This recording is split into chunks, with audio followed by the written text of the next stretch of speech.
豉油貴過雞就係呢煲豉油雞水啦。今日做一個我用咗40年嘅豉油雞水配方嚟整豉油雞，用到有13種嘅香料，有老闆話20年嘅陳皮、小茴香、乾嘅沙薑片、八角、草果、桂皮、花椒、甘草、丁香、香葉、玉蔻、白豆蔻、草蔻。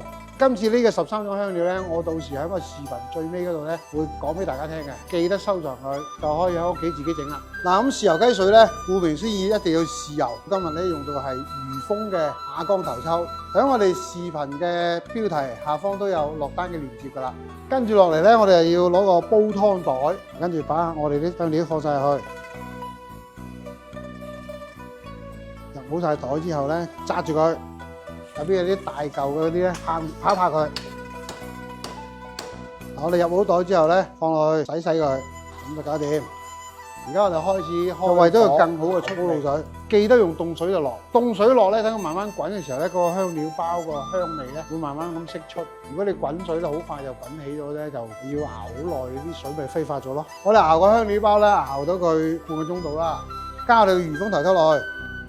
如果一般呢煲咧，大概落2支度啦。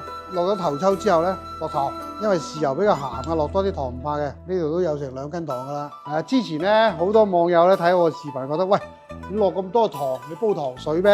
咁其實唔係噶。點解要落咁多糖咧？第一，個頭抽會有鹹味啊，咁所以咧我哋要攞翻百味調和咧，一定要加翻好重嘅糖落去，咁先至中和到個鹹味。咁另外咧，香料包咧，佢出咗香味之後咧，有啲苦澀嘅味，都係要用佢糖去中和佢嘅。嗱，雞咧我哋就飛咗水，去乾淨啲黃衣，燒到啲細毛噶啦。咁咧今日咧最主要咧就唔係講隻雞，今日最主要講呢煲豉油雞水，因為好多朋友都話，個豉油雞水，喂，家庭版點調啊？我哋唔識喎，咁所以今日咧就同大家着重介紹呢煲水嘅。我哋煲關滾嘅咧，啲糖仲未溶得晒嘅，調埋少火之後咧，呢個時候就落花雕啦。呢煲水咧大概落半支度啦。呢個味粉，咁屋企咧，如果唔中意嘅就唔好落。其實味粉係冇害㗎嚇。調準個味之後咧，我哋就要加老抽落去調色啦。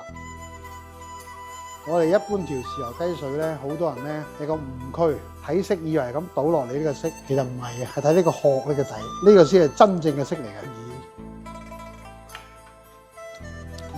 甜中帶鹹，鹹中帶甜，有好香嘅頭抽嘅香味，呢包香料嘅香味。咁呢個豉油雞水咧，就要結合呢幾種嘅特點啦。水滾我哋就可以浸雞噶啦。滾翻之後咧，我哋關火浸22分鐘。因為咧，點解要關火咧？白切雞就唔使關火嘅，豉油雞一定要關火。因為咧，白切雞咧水溫只能夠去到100度。咁但係呢碗豉油雞水咧，個密度大，有豉油啦，有糖啦，佢個溫度係唔止100度嘅，所以話唔使開火浸嘅呢個。浸雞睇佢熟唔熟咧，都係3部曲噶啦，都係第一步就係睇個時間，第二步就睇隻腳嘅收身，一捻我就知噶啦。第3步就攞啲牙籤出啲清水嚟嘅，證明隻雞熟咗啦。手起刀落啊，見刀唔見人啊！好啦，雞斬完淋翻原汁，學識呢個方法，屋企自己可以整啦。只要你有一隻雞同埋呢個裕豐嘅頭抽，屋企都可以做豉油雞㗎。